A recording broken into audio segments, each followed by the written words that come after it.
کافر ہے عتبہ بن ابی وقاص، اس نے ایک طرف سے ہو کر پتھر اٹھایا اور آپ کو مارا زور سے۔ صحابہ کی نظریں تھی تلواروں پر، نیزوں پر، تیروں پر، وہ پتھر نظروں سے نکل گیا، لہذا وہ ان کے اندر کو چیرتا ہوا جا کر میرے نبی کے منہ پر یہاں لگا، اور آپ سیدھا پیچھے ایسے گئے، پیچھے یوں، پیچھے ایک کھڈا تھا، وہ یہاں گردن میں لگا کنارہ، تو آپ بے ہوش ہو گئے، دانت بھی ٹوٹ گئے، چہرہ بھی خون و خون ہو گیا، اب بے ہوش ہو کے یوں گر گئے۔ صحابہ نے سمجھا آپ شہید ہو گئے، تو سب نے زار و قطار رونا شروع کر دیا۔ تھوڑی دیر کے بعد آپ کو ہوش آیا تو صحابہ نے عرض کی یا رسول اللہ اب تو ان کے لیے بد دعا فرما دیں، وہ نبیوں میں رحمت لقب پانے والا، مرادیں غریبوں کی برلانے والا، غریبوں کا والی، یتیموں کا مولا۔ تو اب تو حق تھا کہ آپ بد دعا کرتے۔ یہ سامنے امت نہیں ہے، قاتل کھڑے ہیں، کافر۔ آپ نے ہاتھ اٹھائے، صحابہ سمجھے کہ ہوں انہاں دے بیڑے بڑھ گئے۔ اللہم اغفر لقومی فإنہم لا یعلمون، اللہ میری قوم کو معاف کر، انہیں میرا پتہ کوئی نہیں ہے۔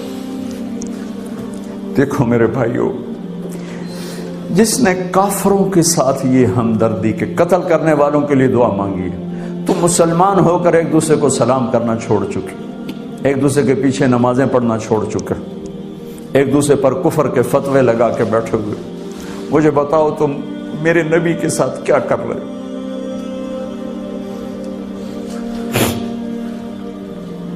وہ تمہیں فرقوں میں بانٹ کر گئے تھے یا امت بنا کر گئے تھے؟ کیوں اس نادان کھیل میں اپنی زندگی برباد کرتے ہو؟ کیوں نہیں مسلمان بن کے رہتے ہو؟ اس امت میں اختلاف شروع سے ہے، ہمیشہ رہے گا، یہاں تک نہ جاؤ کہ ایک دوسرے پر کفر کے فتوے۔ جنت میں کون جائے گا؟ سنیوں نے کہا وہابی کافر، وہابیوں نے کہا سنی کافر، بریلیوں نے کہا دیوبندی کافر، دیوبندیوں نے کہا بریلوی کافر، شیعہ نے کہا سنی کافر، سنی نے کہا شیعہ کافر۔ جنت میں کون جائے گا؟ کچھ تو بھائیو میرے نبی کی محنت کی قدر کرو۔ میرے نبی تو غیروں کو اپنا بنانے آئے تھے، ہم نے اپنوں کو غیر بنا دی۔ جو نفرت کی آگ وہاں بھڑک رہی ہے، یہاں مت بھڑکاؤ۔ جاؤ میرے دیس میں دیکھو کتنے سر کٹ چکے، کتنے سہاگ اجڑ گئے، کتنی مائیں بے آسرا ہو گئیں، کتنی جوان بیٹیوں کی مانگ ویران ہو گئی۔ کیا اسی کا نام اسلام ہے؟ اسی کا نام عشق رسول ہے؟ اسے وہ دین کہتے ہیں؟ ایک دوسرے کی مسجدوں میں نہیں جاتے ہو، ایک دوسرے کے پیچھے نمازیں نہیں پڑھتے ہو، جنت کے ٹھیکیدار بن گئے ہو۔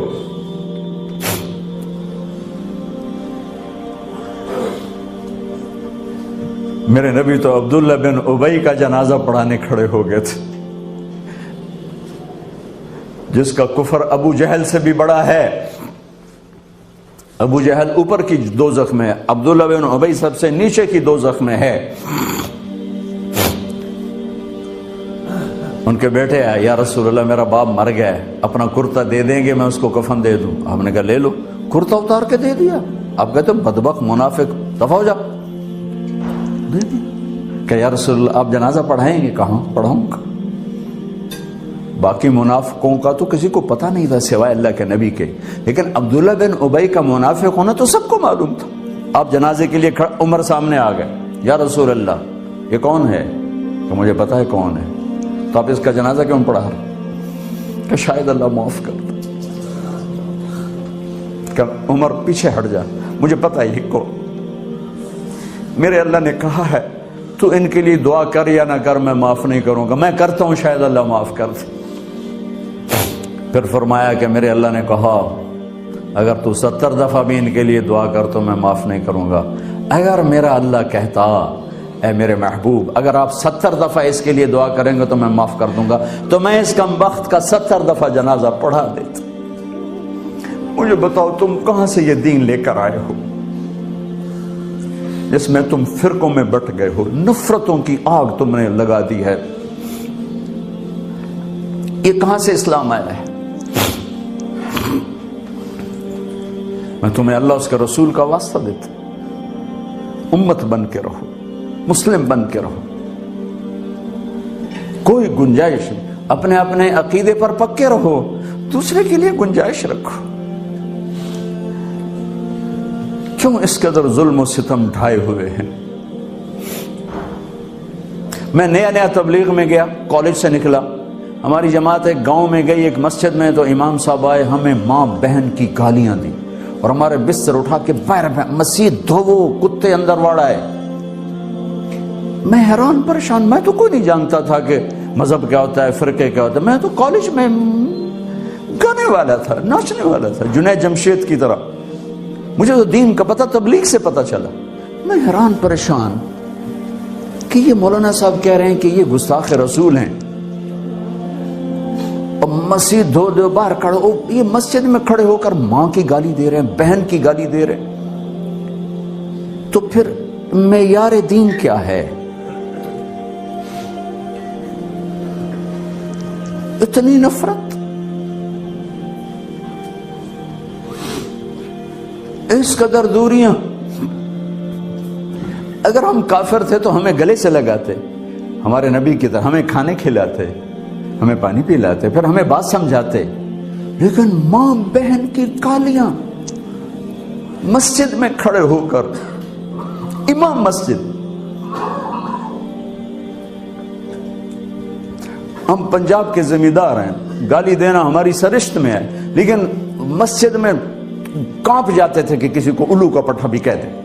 ہمارے بزرگ بڑے بھی بہت گالیاں نکالتے تھے, لیکن مسجد میں کسی کو جرت نہیں ہوتی تھی کہ وہ میرے والد مرحوم خود بہت غصے والے بڑے سردار آدمی تھے, تو تھوڑی بات پہ مار پٹائی گالیاں.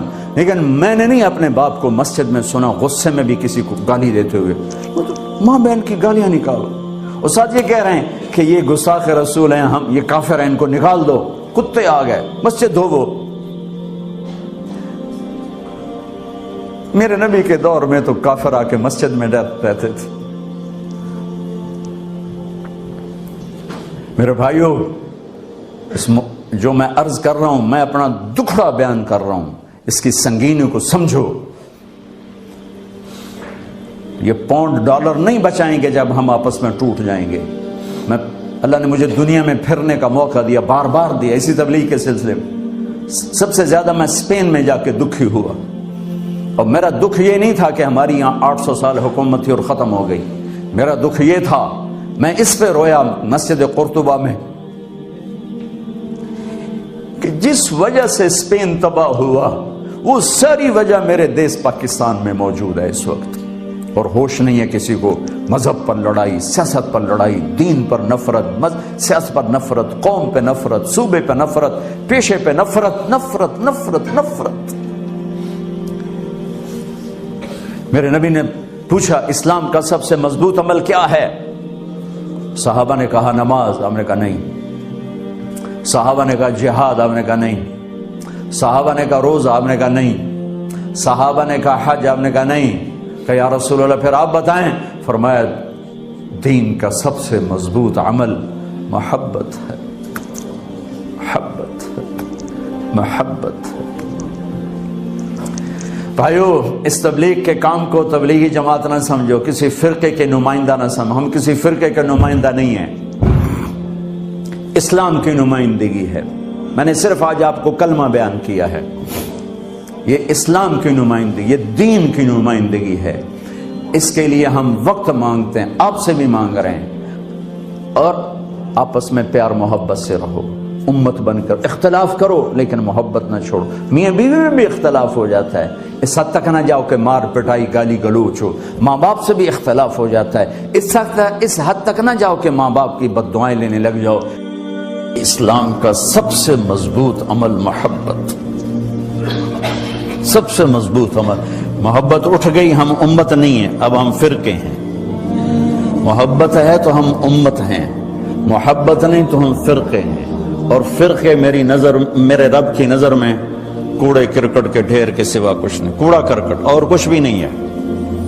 اگر میرا تعارف کسی فرقے سے، ہاں میرا ایک مسلک ہے، میرا ایک عقیدہ ہے، میں اس پر پابند ہوں، لیکن میں اوروں کو اس کی دعوت نہیں دیتا، میں ان اسلام کی دعوت دوں گا آپ کو انشاءاللہ۔ آپ بھی اپنے عقیدے پر پابند رہو، اپنے مسلک پر پابند رہو، لیکن تھوڑا جہا راہ دویانے میں دے چھڑو، جنت وڈی ساری ہے، ویلی جنت اللہ چار پاؤنا۔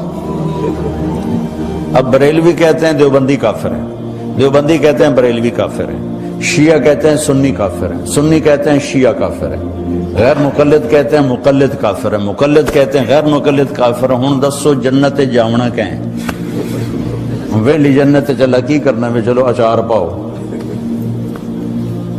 اتنی بڑی میرے رب کی جنت کیوں اسی تنگ کر چھڑی؟ سر اساں ہی جاونا، اور کسے جانا ہی کوئی نہیں۔ تمہیں اپنے نبی کی حدیث سنا، ایک دن ایسا آئے گا میرا اللہ فرمائے گا مالک دوزخ کا، جہنم کا جی ایم، جنرل مینیجر، مالک جس نے زندگی میں کبھی ایک دفعہ بھی میرا نام لیا تھا اس کو بھی جہنم سے نکال کے جنت میں ڈال دوں۔ تو ہم مسلمان ہو کے ایک دوسرے کو کافر کافر کافر کافر کافر، گستاخ گستاخ گستاخ، کسی کو گستاخ کہنا اتنا آسان؟ اور پھر یہ نفرت یہاں تک پہنچی ہے کہ حرم شریف میں نماز نہیں پڑھتے امام کے پیچھے، کہ یہ ناندے پیچھے نماز ہوندی نہیں، یہ وابی ہیں۔ یہ دین مدینے سے آیا تھا یا ملتان سے آیا تھا؟ مکے سے آیا تھا یا لاہور سے آیا تھا؟ کیا ظلم و ستم ہے، وہ کس قدر جاہل۔ میں نے خود اپنے کانوں سے ایک کلپ سنا کہ مسجد نبوی کے امام کے پیچھے نماز نہیں ہوتی، یہ گستاخ رسول ہے۔ میں نے اپنے کانوں سے سنا ہے، مفتی کا ٹائٹل لگا ہوا ہے۔ کیا میرا رب اتنا کمزور ہو گیا ہے؟ میں تو اپنی مسجد میں اپنے کسی مخالف کو کھڑا نہیں ہونے دیتا ہوں، تسی تے کھلومن دو گے کسی؟ تو میرا رب اتنا کمزور ہو گیا کہ اپنے حبیب کے مصلی پر اسی کے گستاخ کو کھڑا کر دیا۔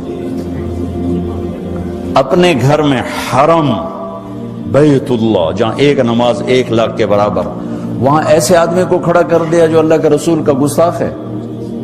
نہیں بھائیو، یہ ان بھائیوں کو کسی نے گمراہ کر دیا ہے، کسی نے بھٹکا دیا ہے۔